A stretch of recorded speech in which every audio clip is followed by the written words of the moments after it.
안녕하세요. 다련콩입니다. 오랜만에 돌아왔죠. 요즘 근황을 먼저 말씀드리자면 지금은 학교를 졸업하고 입사를 하기 전에 좀 쉬다가 들어가고 싶어서 백수 생활을 즐기고 있는 상태입니다. 다들 개강하셔서 많이 바쁘실 것 같아요. 그 중에서도 4학년이 되신 분들은 이제 취업을 앞두고 있어서 이런저런 걱정이 많으실 거예요.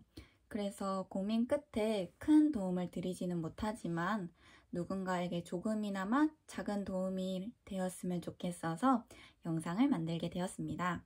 컨설팅처럼 이제 하나하나 디테일하게 알려드리지는 못하지만 먼저 취준을 겪어본 선배로서 해줄 수 있는 경험담과 조언을 중심으로 알려드리고자 합니다.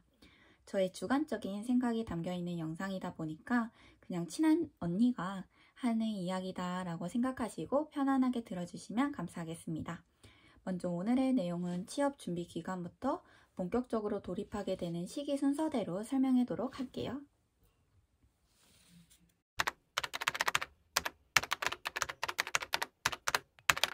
지금 4학년이신 분들은 이미 개강을 하신 상태일 거예요. 다들 겪고 계시겠지만 개강을 하고 나면 이론 수업과 실습을 취준이랑 동시에 하다 보니까 매우 바쁩니다. 그리고 마음이 점점 이렇게 조급해지기 때문에 가능만 하다면 방학에 토익을 다 만들어 놓는 게 좋아요. 마음 먹은 것처럼 방학 안에 완성을 하면 좋겠지만 저도 방학 안에 끝내지는 못했습니다. 그래서 개강하고 나서도 9시 수업이 있는 날이면 8시에 학교에 미리 도착해서 LC나 파트 5 문제를 풀었고요. 틈틈이 쉬는 시간에도 단어를 외웠습니다. 실습을 할 때에도 미리 병원에 도착해서 탈의실에 앉아서 단어를 조금씩 외우거나 대의를 끝나면 숙소 주변의 도서관에 가서 공부를 했어요. 결국 최종 제출하게 된 점수도 개강하고 나서 본 점수가 제일 잘 나와가지고 그걸로 제출을 했습니다. 오히려 순공으로 따졌을 때는 방학이 훨씬 많고 개강하고 나선 어쩔 수 없이 줄었는데 끝까지 포기 안 한 덕분인 것 같아요. 저는 영어를 잘하는 편이 아니어서 한계가 있었고요. 그래서 800점을 넘기는 것도 정말 오래 걸렸어요. 그래서 최종 제출한 점수는 845점이었고 1월이랑 2월에는 거의 쉬는 날이 별로 없을 정도로 독서실에서 토익 공부만 죽어라 했습니다. 그러다 보니 개강하고 난 첫 주에 크게 슬럼프가 왔어요. 진짜 의지랑 상관없이 아무것도 할 수가 없더라고요. 그래서 그런 느낌은 또 처음이었어요. 지금 토익 점수도 방학에 끝내지 못해서 지금 바로 달려야 되는데 왜 첫 주부터 이럴까 너무 답답했는데 시간이 흐르니까 이상하게 자연스럽게 회복이 되더라고요. 그러니까 왜 열심히 달려야 할 시간에 왜 나는 슬럼프가 왔을까 자책하지 마세요. 열심히 달려왔기 때문에 내 몸도 쉬는 시간이 필요한 걸 거예요. 그래서 한 1, 2주 정도 쉬다가 보니까 다시 이제 달려볼 힘이 저절로 좀 생겨서 토익 공부를 다시 시작하게 되었습니다. 제가 도움이 되었던 강의는 박혜원 선생님의 강의였습니다. 매우 강추합니다. 강의를 듣게 되면 구매하게 되는 이제 빨간색 문법책이 있는데 그게 너무 큰 도움이 되었고요. 솔직히 저는 박혜원 선생님 덕분에 800점 넘기가 가능했다고 생각합니다. 강추!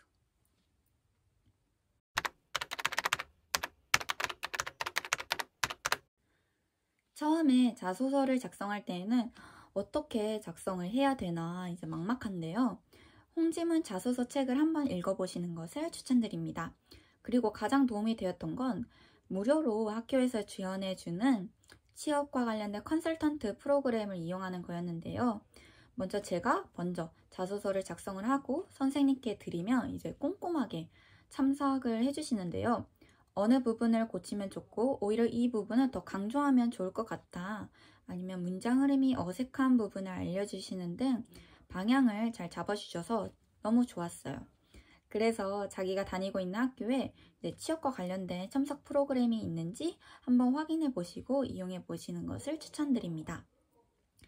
그리고 이제 자소서를 작성하다 보면 너무 잘 보이고 싶은 탓에 난 이것도 뛰어나고 저것도 뛰어나고 이렇게 여러 키워드를 주제로 작성을 하게 되는데 한 질문에는 한 키워드만 밀고 나가시는 것을 추천드립니다. 만약에 나는 이 질문에서는 도전 정신이 뛰어나다는 것을 어필할래 라고 잡았으면 내가 도전했던 경험을 토대로 설득력을 높이는 거죠. 반대로 한 질문에다 난 도전정신도 뛰어나고 책임감도 강하고 배려도 잘해요. 이렇게 여러 가지를 나열하다 보면 뭘 설명하고 싶어 하는지도 모르겠고 신뢰성이 떨어지게 되는 거죠. 저도 처음 작성했을 때는 그랬답니다. 그리고 저는 컨설턴트 쌤 말고는 남자친구랑 엄마한테 피드백을 받았는데요. 혼자 이제 작성하고 이렇게 계속 보다 보면 어느 부분이 좀 이상한지 잘 모르겠거든요. 그럴 땐 이제 주변 사람들한테 한번 읽어보고 어색한 부분이 있으면 말해달라고 부탁하는 게 좋습니다. 그리고 자소서는 처음 작성할 때는 정말 많이 갈아엎고 오래 걸리지만 한번 최종으로 딱 만들고 나면 그 이후로는 병원마다 하는 질문이 다 비슷비슷해가지고 돌려서 쓸 수 있습니다.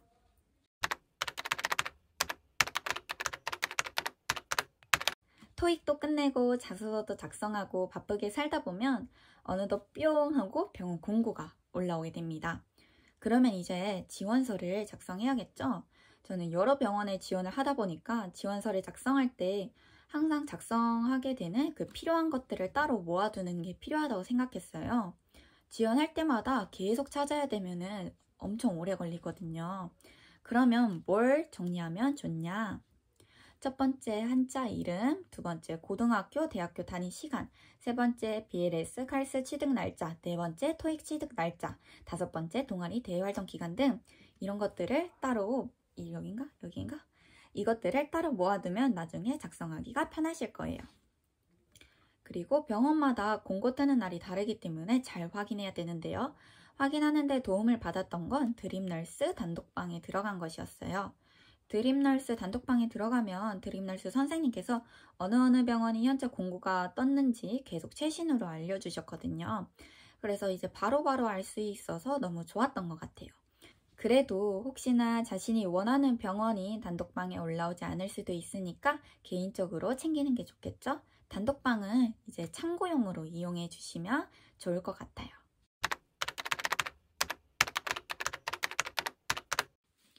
지원서를 넣었다면 이제 병원에서 합격인지 불합격인지 알려주는 시기가 옵니다.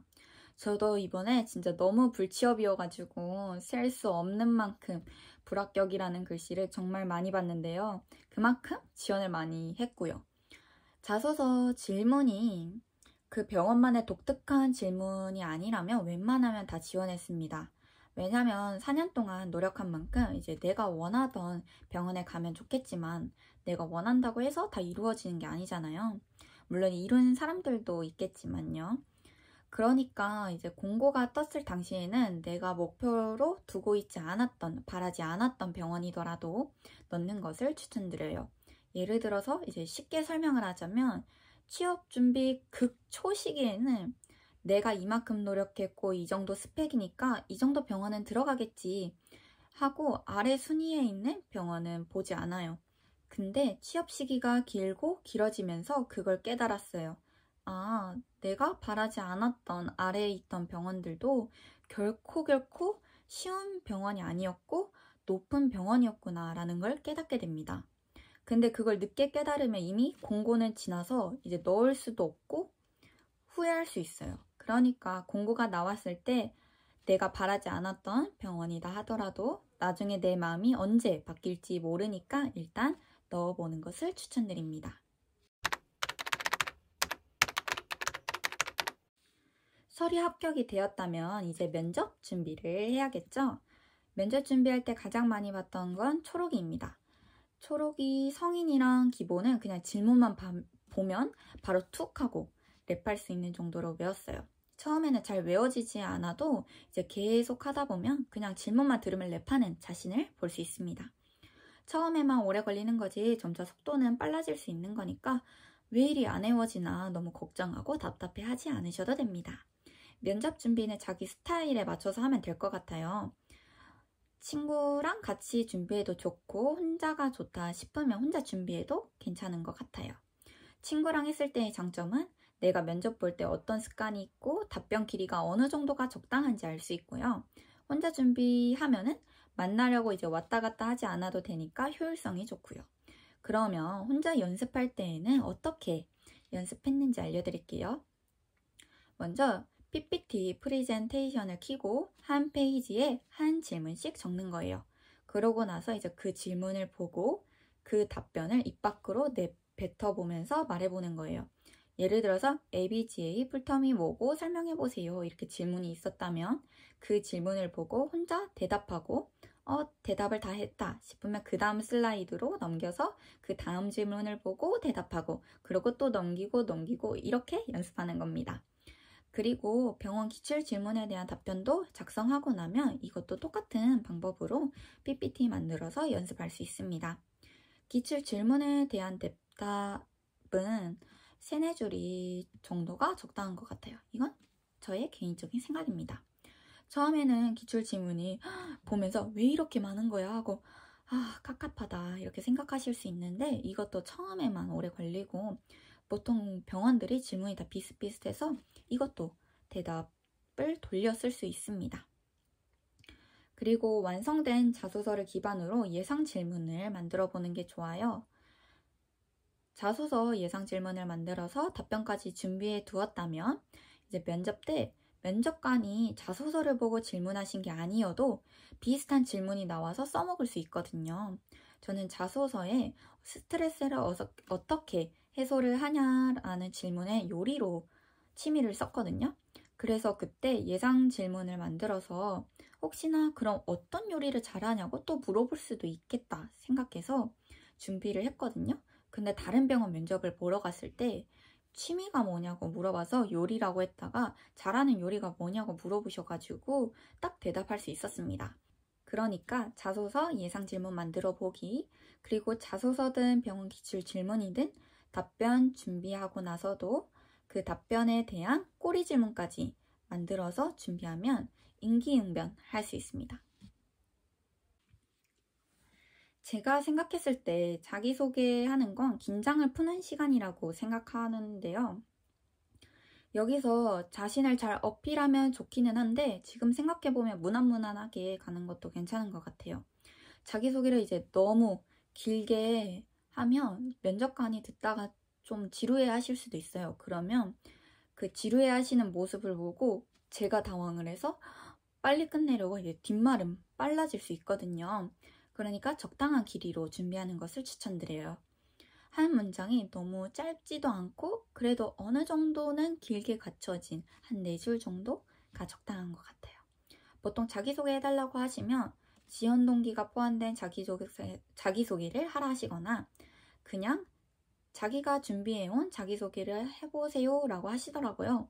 저는 자기소개 내용 자체가 아예 다르게 여러 가지로 준비하게 되면 이제 툭툭 튀어나올 수 있을 정도로 외우는 게 좀 너무 힘들 것 같아서 뒷내용은 똑같게 하고 이제 앞쪽에만 지원 동기를 포함시켜서 말을 하거나 좀 앞문장만 좀 수정해서 당당하게 말하는 연습을 택했습니다. 제 주관적인 선택입니다.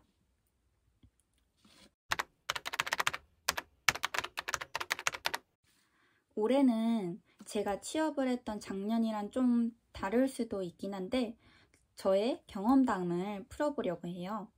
1학기에 개강을 하고 나서 취업 준비도 너무 바쁜데 이제 중간고사도 있고 기말고사도 있잖아요. 그동안에는 이제 하루에 8시간 넘게 공부를 했던 것처럼 그렇게 공부를 하면서 취업 준비까지 하는 게 시간적으로 너무 촉박하고 이도저도 아니게 좀 힘든 것 같고 2마리 토끼를 잡고 싶은데 안 될 것 같아서 이제 하나를 선택해야겠다라는 생각이 들었어요. 그래서 어쨌든 나는 빅5 합격이 최종 목표이니까 이제 1학기를 버리고 취업 준비에 몰빵을 해야겠다 결정했어요. 그래서 저는 이제 평상시에 취업 준비에 몰빵하면서 필요한 가지만 딱딱딱 챙기고 공부는 들이닥치면 시험 전날 벼락치기로 준비했어요. 그래서 처음으로 3점 후반대를 맞아봤어요. 등수도 좀 떨어졌고요. 취준에 몰빵한 만큼 이제 합격을 했으면 좋았겠지만 빅5에 불합격하게 되면서 그 이후에도 다른 병원 지원을 계속하게 되었어요. 제 경험상 엄청 순위가 높은 병원이 아닌 이상 4학년 1학기까지 들어간 것 같아요. 그러니까 1학기도 어느 정도 챙기는 것을 추천드려요. 면접을 보고 나서 느껴지는 삘이 있을 거예요. 잘 봤다고 생각을 하거나 아니면 반대로 못 봤다고 생각하거나 둘 중 하나겠죠. 근데 언제나 내가 잘 봤다고 해서 꼭 붙는 것도 아니고 못 봤다고 생각해서 꼭 떨어지는 것도 아니더라고요. 그래서 명과몰이라는 말이 있는 것 같고 그냥 결과를 떠나서 최선을 다하는 방법밖에 없는 것 같아요. 그리고 면접을 앞두고 이제 어필을 해야 되나 말아야 되나 얘기도 나오는데 그건 자유인 것 같아요. 병원 면접 보러 가면 어필을 안 한 사람들이 대부분이기는 했어요. 근데 저는 이제 어필을 하는 게 더 잘 어울리기도 했고 하고 가는 게 제 마음이 그냥 편해서 어필을 항상 하고 갔답니다. 그리고 취업에 뛰어들게 되면 그 과정 속에서 여러 오만 가지 생각이 들어요. 내가 이번 서류에는 붙을까 떨어질까 꿈에서 막 엄청 나오기도 하고 면접을 보고 나서 아 내가 이런 실수를 했는데 나를 과연 붙여줄까 떨어질까 이렇게 또 면접 봤을 그때 상황을 계속 되풀이해서 생각하고 아 왜 그 말을 괜히 꺼냈을까 자책하고 후회하고 그럴 거예요. 그럴 때 계속 혼자 깊게 생각하면 결국에 자기만 골병 들고 힘들 거예요. 그러니까 그럴 땐 오히려 멍청이로 살아야 돼요. 그게 힘들기는 한데 저는 하루하루 딱 루틴대로 살았어요. 몇 시부터 몇 시까지는 이제 면접 준비를 하고 그러고 나서 강아지들 데리고 산책도 하고 그러고 나면 이제 밥도 먹고 뭐하고 이렇게 잡생각할 시간이 없게끔 할 걸 만들었어요. 저는 이제 강아지랑 산책하는 게 시간도 잘 흘러가고 저한테는 힐링이었던 시간인 것 같아요. 이제 여러분들도 이제 취업 준비한다고 너무 취업에만 몰두하지 마시고 그 속에서 숨통을 잠깐 트일 수 있는 취미 하나 만드시는 것을 꼭 추천드릴게요. 이렇게 오늘 주절주절 제 경험담을 얘기해 뵀는데 도움이 되셨길 바라고 취준 때는 자기 자신을 믿는 게 정말 중요해요. 마지막으로 제가 취준을 하면서 가장 힘이 되었던 말 한마디를 하고 끝내려고 해요. 불합격하고 막 엄청 울 때 남자친구가 해줬던 말인데요. 너가 지금까지 열심히 준비해온 것들은 다 어디 안 가 라는 말이에요. 구독자분들도 취업 준비하면서 힘들 때 이 한마디가 꼭 위로가 되기를 바래요. 모두 파이팅입니다. 안녕.